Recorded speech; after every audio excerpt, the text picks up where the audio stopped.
Hey guys, मैं हूं विवेक गौड़, आपका कुहू फिजिकल थेरेपिस्ट। दोस्तों, आज के वीडियो में हम बात करने वाले हैं रिस्ट और हैंड के पेन के बारे में। मैं बताऊंगा वो 4 कॉमन कॉजेज जिनके कारण कि आपको रिस्ट और हैंड में पेन आ सकता है। साथ ही आज के वीडियो में आपको बताऊंगा मैं कि आप रिस्ट और हैंड पेन अगर आपको आना शुरू हुआ है तो आप घर पर ही कैसे इस पेन से निकल सकते हैं और इनिशियल स्टेज में क्या क्या आप इसके लिए कर सकते हैं। लेकिन उससे पहले मैं आपको ये बताना चाहूँगा कि YouTube पर मेरे चैनल पर मैंने मेंबरशिप अपने सब्सक्राइबर के लिए ऑन की है। आप जॉइन बटन दबाकर मेंबरशिप अवेल कर सकते हैं। ये केवल 89 रुपीज़ पर मंथ आपके लिए अवेलेबल है जनरल मेंबरशिप। इस मेंबरशिप में मैं कई तरह की प्रॉब्लम्स जैसे कि घुटने के दर्द, एड़ी के दर्द, बैक और हिप पेन, कंधे का दर्द, गर्दन का दर्द, सर्वाइकल स्पॉन्डिलोसिस, शियाटिका और डिस्क की प्रॉब्लम, वर्टिगो और न्यूरोलॉजिकल प्रॉब्लम्स, उनको कैसे मैनेज किया जाता है, स्टेप बाय स्टेप उनके लिए क्या ट्रीटमेंट प्रोसेसेस हैं और बेसिक से लेके एडवांस एक्सरसाइजेज आपको वहाँ पर मैं गाइड करता रहूँगा। बहुत कुछ इसमें से बनाया जा चुका है, बहुत कुछ इसमें से बनता रहेगा। तो मैं आपको ये एडवाइस करूँगा कि जनरल मेंबरशिप प्लान हर किसी के लिए है, फिटनेस एंथुजियास्ट से लेके जो किसी स्पेसिफिक पेन प्रॉब्लम या अपनी प्रॉब्लम के लिए जो आप सोल्यूशन ढूंढ रहे हैं वो वेरी लाइकली हमारे चैनल पर आपको मिलने वाला है। तो उस मेंबरशिप प्लान को आप ज़रूर अवेल करें। तो चलिए दोस्तों, शुरू करते हैं आज का वीडियो और हम बात करते हैं उन 4 कॉमन कारणों के बारे में जिनसे कि आपको रिस्ट और हैंड पेन कॉमनली फील होता है। तो दोस्तों, जो सबसे पहला कारण है रिस्ट में पेन आने का, वो एक बहुत कॉमन कारण है, उसे रिस्ट स्प्रेन कहते हैं। ये रिस्ट स्प्रेन दरअसल आपके रिस्ट में आगे की तरफ और पीछे की तरफ जो लिगामेंट्स हैं उनके स्प्रेन यानी कि उनकी इंजरी होने के कारण होता है। आमतौर पर ये स्प्रेन आपको गिरने के कारण या चोट लगने के कारण या रिस्ट के ट्विस्ट होने पर आ सकता है, या आपको रिस्ट के कॉमनली आगे और पीछे लेकिन अंदर और बाहर की साइड भी आपको फील हो सकता है। अगर मैं सिम्टम्स की बात करूं तो रिस्ट स्प्रेन होने पर आपको रिस्ट में आगे की तरफ या पीछे की तरफ स्प्रेन के कारण दर्द महसूस होगा। इसमें आपको टेंडरनेस रह सकती है, यानी कि दबाने पर आपको दर्द महसूस हो सकता है। इसके अलावा इसमें सूजन रह सकती है, रेडनेस आपको दिख सकती है और साथ ही साथ इसके कारण आपको रिस्ट की मूवमेंट करने में दिक्कत महसूस होगी और एक्सट्रीम मूवमेंट में आपको दर्द भी महसूस हो सकता है। आइए बात करते हैं कि कितना सीरियस आपका रिस्ट स्प्रेन हो सकता है। अधिकतर रिस्ट स्प्रेन ग्रेड 1 या ग्रेड 2 के होते हैं। तो अगर हम ग्रेड देखें तो 3 ग्रेड की इंजरी हो सकती हैं। ग्रेड 1 जिसमें कि आपको माइल्ड प्रॉब्लम हुई है, माइल्ड पेन है और आपके जो लिगामेंट के फाइबर हैं वो लेस देन 25% उनमें टियर आया है। ग्रेड 2 यानी कि अप टू 50% या उससे कम जो लिगामेंट के फाइबर्स हैं उनमें टियर है और उसके कारण आपको सूजन है, हाथ चलाने में और उसका इस्तेमाल करने में दर्द महसूस हो सकता है। ग्रेड 3 मतलब बहुत सीवियर आपका वो पेन है, सूजन है और साथ ही में आपके जो रिस्ट के लिगामेंट हैं उनके जो फाइबर हैं उनमें मोर देन 75% या उससे भी ज़्यादा यानी कि कंप्लीट टियर भी ग्रेड 3 इंजरी में गिना जाता है। आइए बात करते हैं ट्रीटमेंट के बारे में। तो सबसे पहला और सबसे जो इफ़ेक्टिव तरीका है वो है रिस्ट स्प्रेन में कोल्ड पैक का इस्तेमाल करना। दूसरा है आप रेस्ट दें प्रॉपरली, रिस्ट का ज़्यादा इस्तेमाल ना करें। साथ ही में आप कंप्रेशन बैंडेज का इस्तेमाल करें, उसके बारे में मैं ऑलरेडी वीडियो अपने डिस्क्रिप्शन में शेयर कर चुका हूं, नीचे उसको ज़रूर चेक करें। इसके अलावा आप स्प्लिंट का इस्तेमाल करें ताकि आपकी रिस्ट जो है एक्सेसिव मूवमेंट ना करे और आपके लिगामेंट को हील होने का मौका मिले। और एक बहुत पर्टिकुलर सेट ऑफ एक्सरसाइजेज है, उनको आपको करना होता है।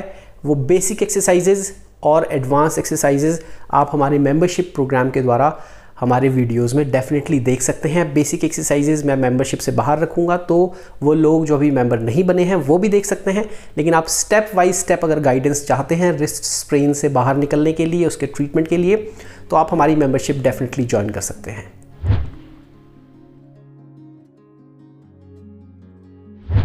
आइए दोस्तों अब बात करते हैं रिस्ट टेंडनाइटिस के बारे में, जो कि एक दूसरा कॉमन कॉज है रिस्ट में पेन आने का। रिस्ट टेंडनाइटिस या टेनोसाइनोवाइटिस, जो कि दो कंफ्यूजिंग टर्म आपको अधिकतर पढ़ने को मिल सकते हैं या सुनने को मिल सकते हैं। तो ये टर्म मोर और लेस एक जैसे ही हैं।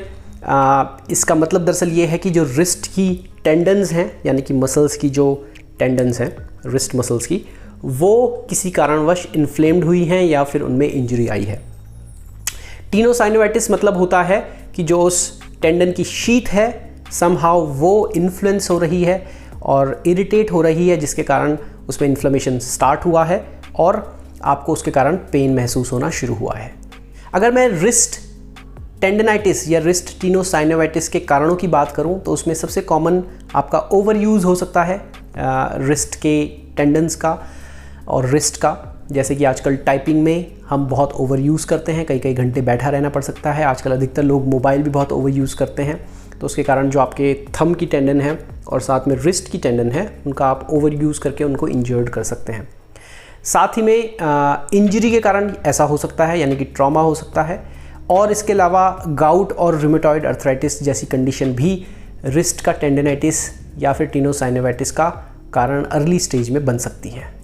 अगर इसके सिम्टम्स की मैं बात करूं तो आपको रिस्ट में पेन मिल सकता है, स्वेलिंग मिल सकती है और इसके अलावा डिस्कम्फर्ट मिल सकता है, जो कि एक पर्टिकुलर मूवमेंट में हो सकता है, या फिर हो सकता है कि अगर आपका टेंडनाइटिस काफ़ी सीवियर है तो आपको रिस्ट की किसी भी ग्रैबिंग की, यानी कि पकड़ने की एक्टिविटी में, या रिस्ट का इस्तेमाल जिस भी एक्टिविटी में हो रहा है उसमें आपको रिस्ट में दर्द महसूस हो सकता है।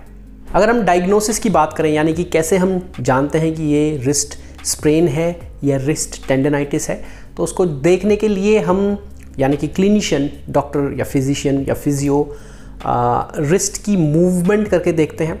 अगर किसी स्पेसिफिक मूवमेंट में या किसी स्पेसिफिक स्ट्रेचिंग में आपको पेन आता है तो आमतौर पर उस लिगामेंट या मसल को पेन का कारण बताया जाता है और उसके कारण हम बता सकते हैं कि अगर आपको रिस्ट का स्प्रेन है या रिस्ट की टेंडनाइटिस आपने डेवलप किया है, तो इस तरह से इसका डायग्नोसिस निकल सकता है। कई बार अगर ये क्लियर नहीं होता या फिर हमें ये निकालना होता है कि कौन सी पर्टिकुलर मसल इन्फ्लेम्ड हो रही है या फिर कौन से एक्सटेंट तक आपके रिस्ट में टेंडनाइटिस या रिस्ट स्प्रेन हुआ है, तो उसके लिए अल्ट्रासोनोग्राफी रिस्ट की आपको लिखी जा सकती है। और रेयर केसेस में कभी कभी, मतलब या बहुत सीवियर केसेस में, आपको रिस्ट का MRI भी सजेस्ट किया जा सकता है। रिस्ट टेंडनाइटिस से बचने के लिए 4 बहुत इफ़ेक्टिव तरीके मैं आपको बताऊंगा, जो कि 90% लोगों पर अप्लाई होते हैं। उनमें सबसे पहले है आइस पैक का इस्तेमाल करना, दूसरा है पेन ऑयल का इस्तेमाल करना, तीसरा है स्प्लिंट का इस्तेमाल करना ताकि एक्सेसिव एबनॉर्मल मूवमेंट या फिर पेनफुल मूवमेंट से आप फ़िलहाल कुछ दिनों के लिए बचें, और चौथा है एक्सरसाइजेज, स्ट्रेचिंग और स्ट्रेंथनिंग एक्सरसाइजेज का इस्तेमाल करना।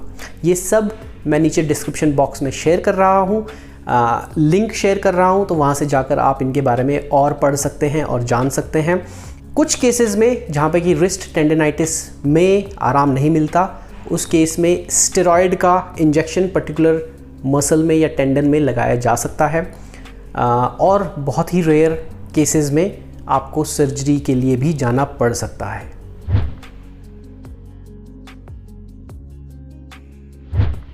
आइए बात करते हैं तीसरे कॉमन कारण की, जो कि रिस्ट के पेन का कारण बन सकता है।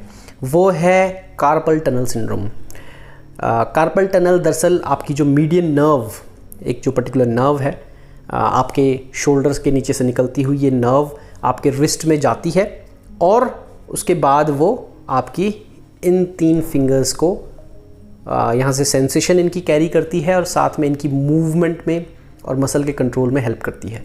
कई बार ये नर्व आपके रिस्ट के ओवर यूज़ करने से या किसी भी इन्फ्लेमेटरी कंडीशन के कारण आपके रिस्ट में कार्पल्स के बीच में, कार्पल बोन्स के बीच में दब सकती है।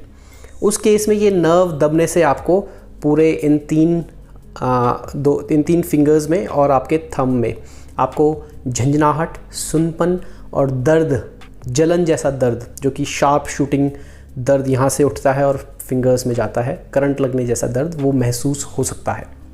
कार्पल टनल का ट्रीटमेंट आमतौर पर, जैसे कि मैं पहले भी ऑप्शन बता चुका हूँ, पेन अगर रिसेंटली आना शुरू हुआ है, आप कोल्ड पैक का इस्तेमाल करें, पेन ऑयल का इस्तेमाल करें, कुछ दिनों तक रेस्ट दें और स्प्लिंट का इस्तेमाल करें। साथ ही हमारे द्वारा बताई गई स्पेसिफिक कार्पल टनल की एक्सरसाइजेज जैसे कि कुछ स्पेसिफिक स्ट्रेचिंग और स्ट्रेंथनिंग का आप इस्तेमाल करें, उनको करें और अपने हाथ को मजबूत करें और जो नर्व दब रही है उसके इन्फ्लेमेशन को ये एक्सरसाइजेज और स्ट्रेचिंग कम करने में हेल्प करेगी। कुछ केसेस में आपको ऑन द काउंटर मेडिसिन या प्रिस्क्रिप्शन मेडिसिन की ज़रूरत पड़ सकती है, जो कि एक फिजिशियन या फिर एक ऑर्थोपेडिक सर्जन आपको सजेस्ट करते हैं। अगर आप टाइम से इलाज नहीं लेते हैं, टाइम से फिजियो के पास नहीं पहुंचते हैं और ध्यान नहीं रखते हैं, तो ये कार्पल टनल की कंडीशन आपकी सीवियर बन सकती है, जिस केस में कि आपको स्टेरॉयड का इंजेक्शन या फिर सर्जरी के लिए भी जाना पड़ सकता है। तो लेट ना करें, जो मैंने आपको ट्रीटमेंट ऑप्शन बताए हैं अर्ली उनका इस्तेमाल करें और कार्पल टनल के सीवियर होने से आप बच सकते हैं और इसको कम्प्लीटली रिकवर भी कर सकते हैं। आइए दोस्तों, अब बात करते हैं रिस्ट पेन होने के चौथे कारण की। ये है ganglionic cyst. To be honest, अधिकतर टाइम गैंग्लियोनिक सिस्ट होने से आपके रिस्ट में पेन नहीं होता। गैंग्लियोनिक सिस्ट में दरअसल आपको अपने रिस्ट में या फिर किसी पर्टिकुलर टेंडन में, उंगलियों के आसपास, रिस्ट में आगे की तरफ और बहुत रेयरली आपको अपनी उंगलियों के आसपास आगे की तरफ रिस्ट में या हैंड में सूजन मिल सकती है। आमतौर पर वो सिस्ट या सूजन एक गोले के शेप में होती है, बहुत ज़्यादा मूव नहीं करती, लेकिन ईज़िली आपके स्किन के नीचे रोल कर लेती है। वो आमतौर पे अगर एक जगह पर टेंडन के आई है तो आमतौर पर वहीं पे रहती है, वो उस टेंडन से ऊपर और नीचे ज़्यादा मूव नहीं करती। तो अधिकतर लोगों को आपने रिस्ट में गैंग्लियोनिक सिस्ट बनते हुए देखा होगा। आमतौर पे ये सिस्ट पेनफुल नहीं होती हैं, लेकिन अगर ये सिस्ट एबनॉर्मली ज़्यादा बड़ी हो गई है या फिर आपके फोआर्म में और रिस्ट में इस तरफ वो गैंग्लियोनिक सिस्ट डेवलप हो रही है और किसी पर्टिकुलर नर्व को या टेंडन को कंप्रेस कर रही है, तो उसके कारण आपको दर्द महसूस हो सकता है या फिर आप उसके कारण कार्पल टनल भी डेवलप कर सकते हैं। इस सिस्ट के लिए अगर ये पेन नहीं कर रही है तो आपको कुछ भी करने की ज़रूरत नहीं पड़ती। आप अपने हाथ को थोड़ा रेस्ट दें, स्प्लिंट का इस्तेमाल करें और कंप्रेशन बैंडेज का इस्तेमाल करें। लिंक मैं नीचे डिस्क्रिप्शन में शेयर कर रहा हूं कि कैसे आपने स्प्लिंट इस्तेमाल करना है या कैसे आपने कंप्रेशन बैंडेज इस्तेमाल करना है।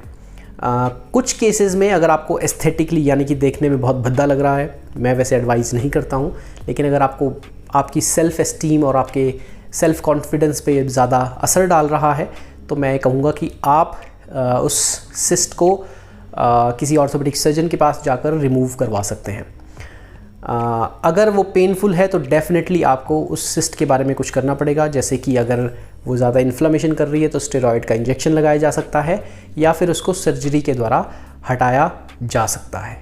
ऑलराइट गाइज, सो ये थे वो 4 कॉमन कॉजेज़ जिनसे कि आपको रिस्ट में और हैंड में पेन आ सकता है। मेरी एडवाइस ये है कि रिस्ट और हैंड पेन आने पर आप शुरुआत में जो मैंने स्टेप्स बताए हैं उनको करें। अर्ली ऑन अगर आप इंटरवेंशन लेते हैं और उसका इलाज करते हैं तो आपका रिस्ट और हैंड का पेन ज़्यादा नहीं बढ़ता और आप कंप्लीट रिकवरी कर लेते हैं।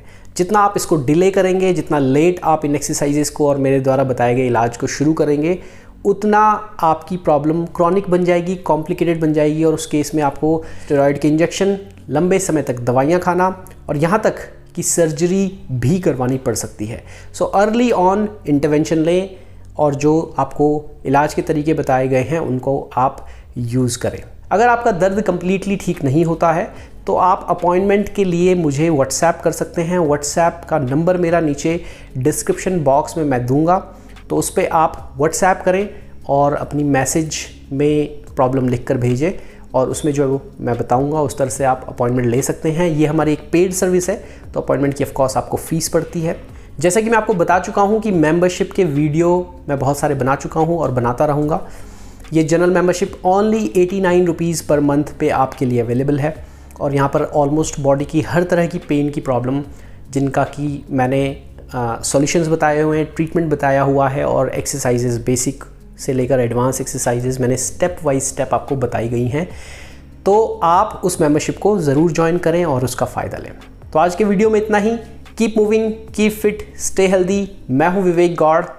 जय हिंद।